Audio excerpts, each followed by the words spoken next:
And now, it's time for another Dice Tower review with Tom Vasel.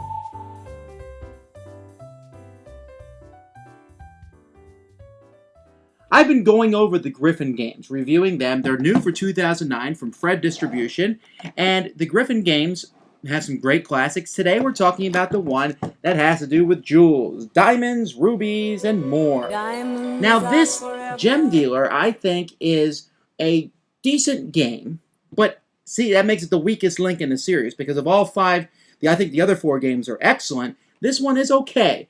The saving grace for me of this one was I was able to play it with my kids, but I found the strategy in this one a little bit pre-programmed. I thought it was a little too easy. The game is composed basically of a deck of cards here, each card showing a color of one of the gems and then a number from 2 to 7, although there are some wild 10 cards that are in the deck too, and there's a few wild 7 cards, although there is also a 7 card of each color in the deck also.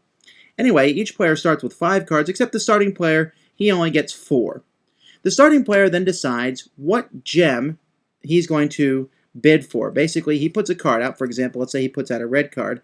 They are now bidding for a red gem. So a red gem is placed in the middle, a ruby is placed in the middle of the table, and players will be bidding for that jewel.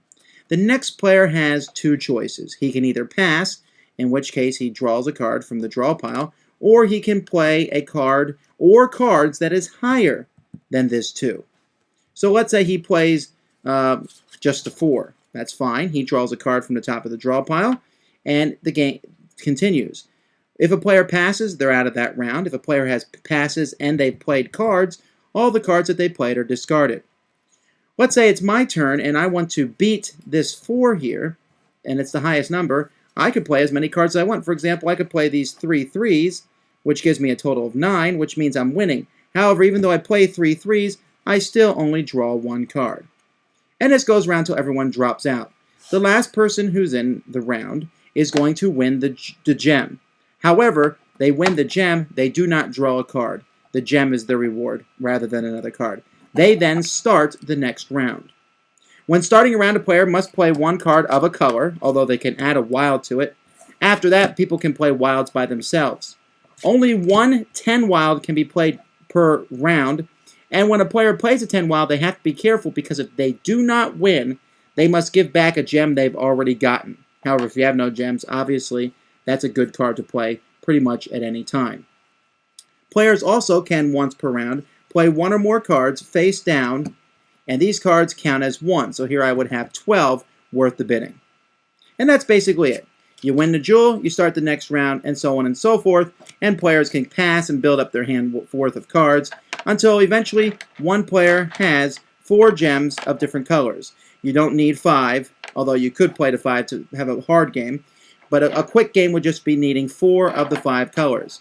If you have a red ruby, for example, and you win another one, you do not keep it, just you've stopped everyone else from getting it. I really like the components of the game. These jewels are pretty neat. They can be held in this clear box, which then is put here so that you can put this lid with a hole on it so you can see the jewels through it. Of course, then if you put the rules over that, they block the gems. So the rules you can stick underneath the plastic insert. Okay, well, whatever. The jewels are kind of superfluous anyway. The game is all about the cards. The cards are good quality, decent components. I don't mind the game. It's just that I felt kind of programmed what to do next. Okay, I'm going to bid on red. Maybe I should save up and get some red cards in my hand. But I keep drawing. I keep waiting to get red cards, and I don't get them. I'm also not seeing a huge advantage to passing.